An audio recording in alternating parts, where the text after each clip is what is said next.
Okay, I'm Eero Carrera. I work with cybersecurity, and theoretically, Halvar Fleck should have been here too, but lucky as he is, he actually didn't manage to make it. And so I will be presenting some of our projects. There will be a couple of things from our company, and then some other open source projects. So just Halvar says hello, by the way, and I've been talking with him, and it was a really bad situation for him. He's really pissed, as you might imagine. So from the name, the 4x5, our original idea was to cover 4 different topics, different tools that we have created, spending like 5 minutes on each of them, mainly just because we didn't even know what to talk about like last week. So that usually helps organizing the presentation. So I'm going to talk about pfile, which is, I'm going to release a new version probably next week. With some, I think, pretty cool additions. It's my Python module to parse pfiles, which allows to automate a lot of the data mining process in your collections of malware or what have you. PyDASM, which is, I'm just going to mention, it's an old module I have out, but Cody Pierce from Tipping Point just made a really cool use of it, writing an emulator. And it really ties well with pfiles, so I'm just going to briefly discuss it too. IDA2SQL, which is something I recently brought, over the last year, basically, which exports most of the IDA's disassembly into an SQL database.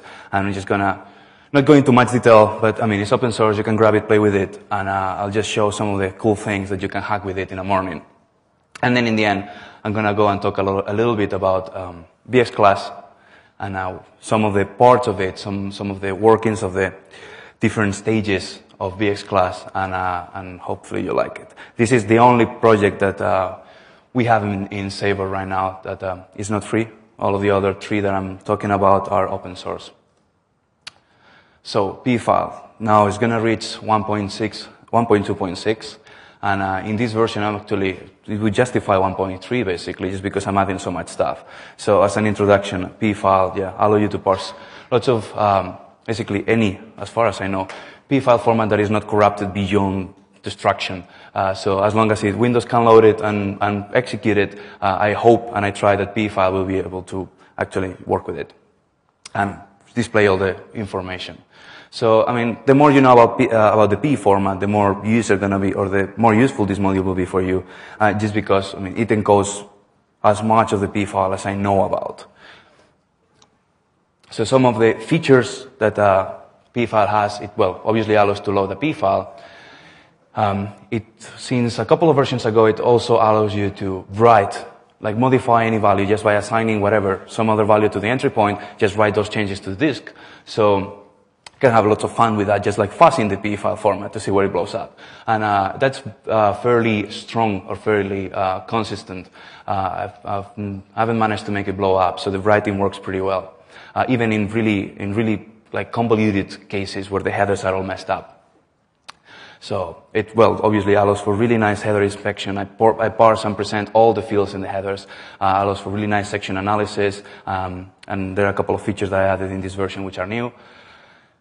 Regarding sections specifically, allows for really easy retrieving of data in different modes. You can retrieve data as it looks basically in the normal pfile, as well as it looks in the normal memory layout. I have all kinds of convenience functions to present the file as it will look in memory.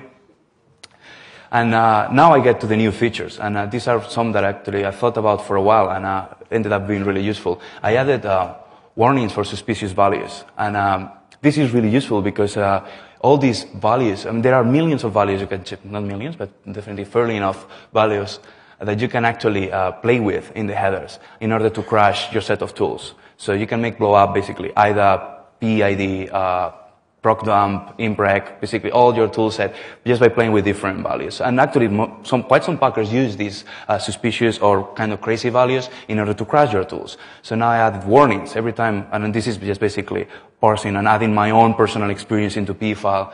Every time that I find things that are beyond normal ranges or that I know are going to, make some tools kind of go crazy, I will display a warning so that, if you have a file that is kind of destroying your favorite tool, you can just run it on pfile, see the warnings, and try to fix that if it actually shows up there.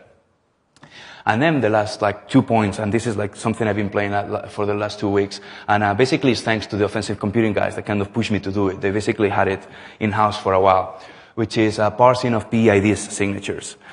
PID, for those of you that don't know it, is a kind of popular tool for packer recognition. And it has fairly comprehensive databases of packers, like on the ranges of several thousand different signatures for versions, even compilers, and even some viruses. I'll get to you, and that's a cool one. Because you can use it basically, to detect whatever you want, but the database signatures for packers are definitely really comprehensive. So it was a really cool thing to add it. And since this version, it will allow you to parse all the default signatures from PID and all the contributed ones by users. So you'll be able to scan your whole collection pretty quickly and actually build up statistics on which packers are used. And I'll show some nice pictures on that. Then another thing that I added, just because I was on the roll of adding stuff regarding PID signatures, I added signature generation. So if you have a P file, you can just tell this module generate a signature for it. It's not super clever, but it works. And actually, one idea that I'm playing with Pedram is actually putting in OpenRCE and a live feed with signatures and creating signatures for actual viruses. So have like an antivirus online using PID. It will be super crappy, but it will work. So, most of the signatures need to be it won't handle like super polymorphic stuff, but for most of the stuff, it should work. And having an RSS feed and just scanning your collection of stuff with that will be just cool. So let's see if we actually get to do that. So yeah, the signature generation is cool, works. I just was on it, and it was a nice addition. Just another method in the class. So just a quick, brief introduction into different things that you can do with pfile. You can, import it in. This is will be your typical Python interpreter. So you import the module, you load a pfile, then you can just iterate, for instance, through the sections, showing like the names, the values of the different fields like virtual address, the size of raw data, and you can just build your own databases with this, like suspicious section names, yada yada. So as you can see, this is fairly easy to use, like 3 lines and you're doing something useful. Other stuff you can do is like browsing through the imports. Again, just like 4 lines, actually it's 3, depending how you look at it. And so you can iterate through all the entries and show the addresses, show the names, and get the whole listing of imported symbols for a executable. And on the other side, you can do the same for the exports of DLLs or exe files. So you have a tight loop there, pretty small, so you can get all the values. And with just like putting together these 2 things, you could have something that builds dependency graphs of your whole virus collection, windows, whatever. So yeah, just fun stuff you can play with it. And it's few lines usually, and you can build funny scripts. There is this other feature, and this is just 1 line, and so you can actually get full dumps of your whatever files. And actually, I don't know if I'll be able to. I'll have to get out of this, and everything gets messed up. I'll just use the super cool features, just to show you some of the.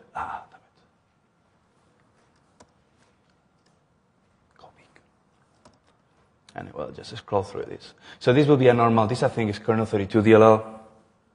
And this is like the dump looks like. The DOS header and all the other headers like, what's that? This dump P or some other utility. I tried to follow more or less the same format, just to, make it kind of standard. I will try to output this at some point in XML, just for other people that would like to tie this into some more automated systems. But P sections and, well, this being fairly normal file, there is nothing special about it. Just like really huge because I show every single thing on like relocations, like, well, way too many things. Then the other examples I have to do this for every single one.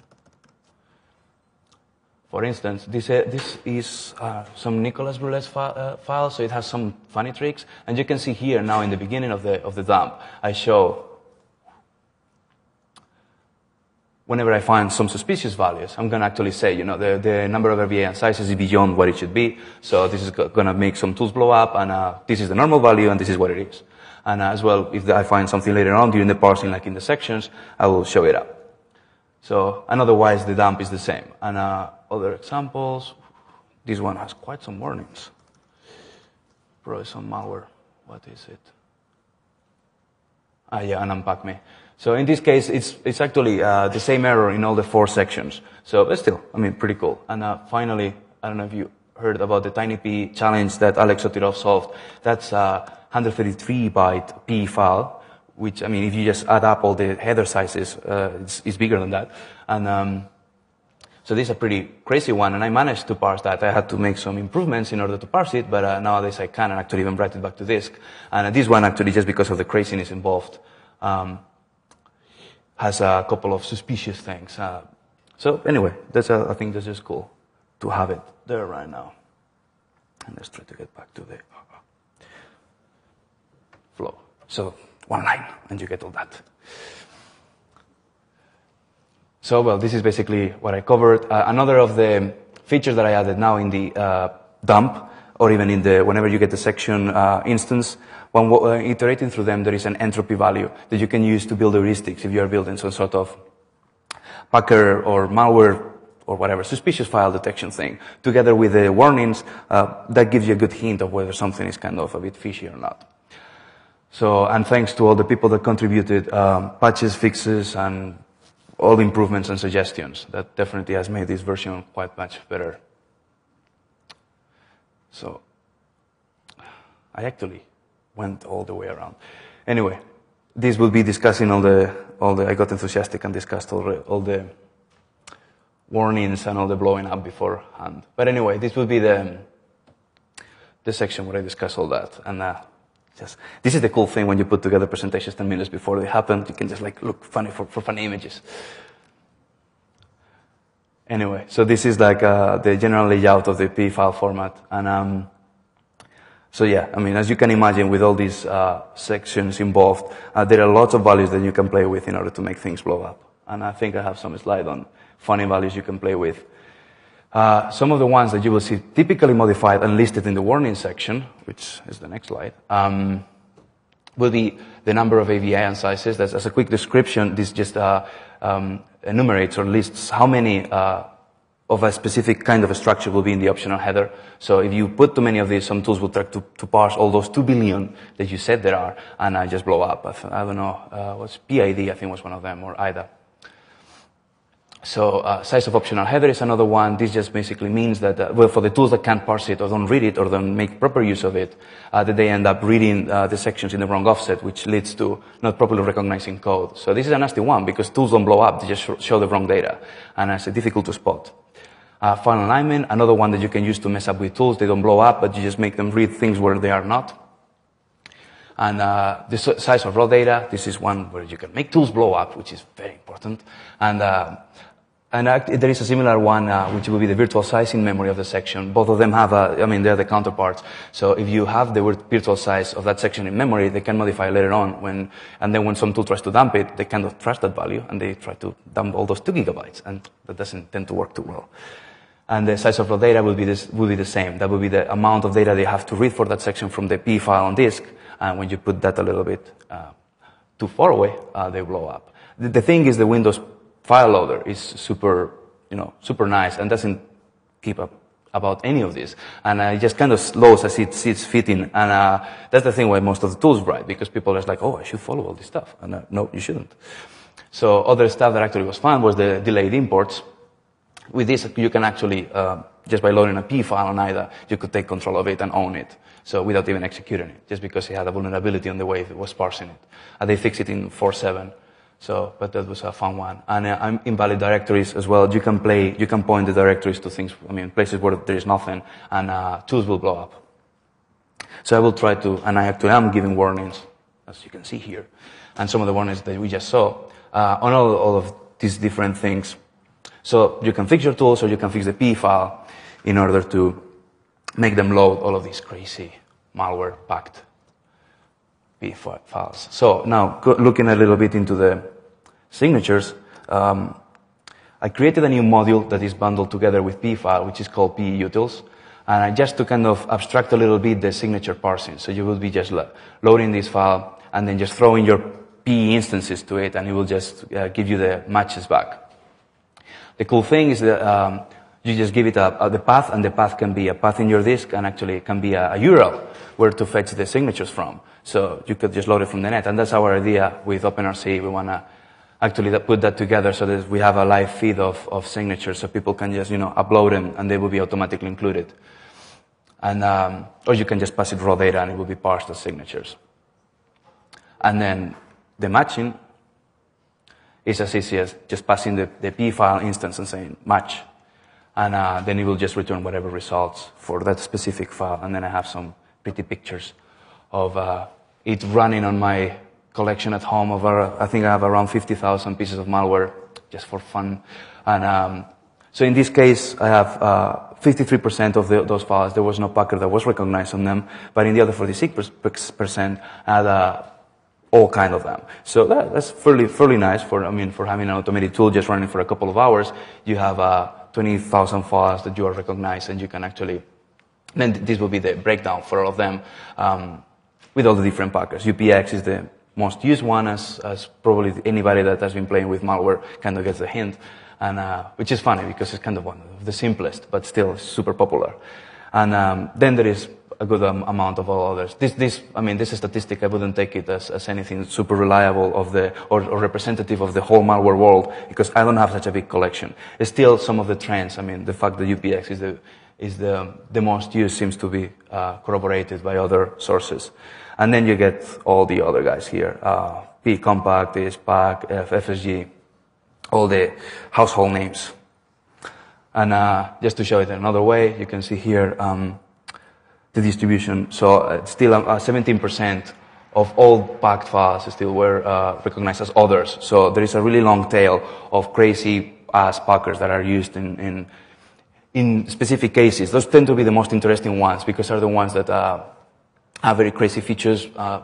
Temida, Enigma. So this will be the less frequently used ones. And thus, you need to be good or have an understanding what you're doing, which is not always the case, in order to know that this packer is good. I'm going to use this one. That's why UPX shows up there. Most people don't, a packer, let's look for something. Oh, UPX, that's cool. And it's not all that difficult to unpack. So now just a couple of slides on PyDASM. PyDASM just ties really well with pfile. It's a Python disassembler. It's a wrapper I wrote over JT's libdasm. And it's fun, it's cool, it's just it's really tiny, it's just a couple of methods, and but it allows you to do really interesting stuff. And there was a talk today, I don't know, some of you might have seen it, by Cody Pierce from Tipping Point. He wrote a whole CPU emulator based on it and on pfile. And so fairly interesting, and and pretty powerful. You can push it pretty far. So just quickly going through it, this will be the way. You just import it, get instruction, print the result, and you can just process more complex ones. Again, two-liners. That's pretty cool. Again, you can take it a bit further and do something combined with pfile that actually disassembles code at the entry point. And end up, for instance, getting with this, it will be the entry point of Notepad. So, like 10 lines, and you start getting something that looks like a disassembler. So I plan to take this further one of these days and build a proper disassembler, but give me time. So I want to go through a couple of the other things, other topics. So I'm going to rush it a little bit. IDA to SQL is this IDA to SQL exporter. We wrote it for Bitnami, but it's open source, so you can actually just download that separately.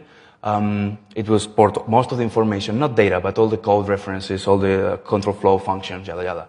And so you can store all your malware collection in a SQL database and then do really funny data mining on it. And PyMay will use a pretty similar database schema, so hopefully most of these tools will eventually become, kind of standardized some way. So this is the schema. So it has tables for all the functions, basic blocks, the expressions, instructions, so all the jazz. This is documented in some blog post I did one night that I couldn't sleep, I guess. So just going to show some of the things you can do with it really quickly. That you can do in-degree, out-degree plots, for instance, with that SQL statement. And so just run this on a couple of files. And the results will be this. And so you could get some sort of idea of certain properties of the graph of those pieces of malware. So another thing I did, and this was just one morning, I was playing with it to see what I could figure out, mnemonic histograms. Again, a single SQL statement, and you get pretty pictures like this. Which actually characterized to some extent that piece of malware. And then I thought, okay, I'm going to tie these two things, put them in like a humongous dimensional vector, and use the Mathematicas clustering functionality And I actually got some sort of class, well, probably you cannot read that, but it's really good. It actually, all the my dooms and all the different families are kind of together. This is not as good as what we do with VX Class, which is my next topic. But still, just, for a morning hack, just putting together different, metrics of the pieces of malware, you got some, I got some clustering that actually looks kind of half good. But now, for the good stuff, VX Class is the thing that we have been working in Sabre for the last quite a while, way too long. And it's an automated way of classifying malware. It actually uses the Bindiff engine in order to tell the similarities between the pieces of malware. And that's really advanced and produces really good results. So the basic structure of VX Class, it has a web interface and XML-RPC interface, so you can actually automate this process and throw your pieces of malware to it. It has an unpacking module, analysis, and a classification module. He's going to talk a little bit about them. The VX Class Unpacker relies on Box, which is an open source project. I wrote a full Python instrumentation for it, so all the unpacking heuristics are built on Python on top of Box. And this is actually fairly advanced. And works for a fairly good amount of cases. We still don't have really good statistics, but we have thrown collections of thousands of samples, and they get unpacked and classified really well. And the unpacker always is pretty successful. Not always. I know there are really some things that we can handle, but still.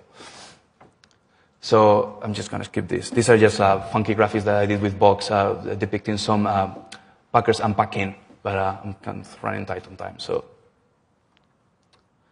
this will be just how the unpacker goes on its way until it reaches the entry point. So you will see the unpacker as it processes as it goes about the unpacking process on memory.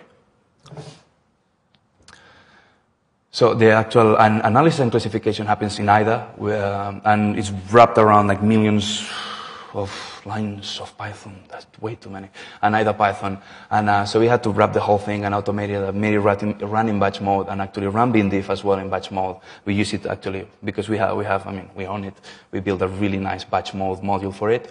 So we can automate all of the process of analysis and matching and finding the differences. And the two interfaces, the one I just mentioned, the XML-RPC interface, allows you to send files for classification or unpacking only, download the IDBs of the unpacked file, and retrieve classification information. So you can get the trees of families and relationships between them. And you can actually rename it through the web interface. So once you have classified like a whole bot family, you can actually just rename one of them and the whole family gets renamed without having to even look at the any assembly code of one of them. And then there is a web interface that I will just discuss after this, but this will be the basic methods, and some of them in the XML-RPC interface. So you will just like send stuff, and you can then get all the different classifications, families, yada yada, that are found automatically. Yeah, that looks a little bit. Anyway, this will be the web interface. It just allows you to upload files, set up different options, whether you want VX Class to unpack it or classify it, and then some administration things. And then let's see if we can actually see some of the results. This will be the VX Class working. In this window, it lists statistics about the current status of the different items that you sent, whether they are already classified or they are being processed or unpacked or being analyzed. And it gives you different, metrics or how long it took to do each of the steps.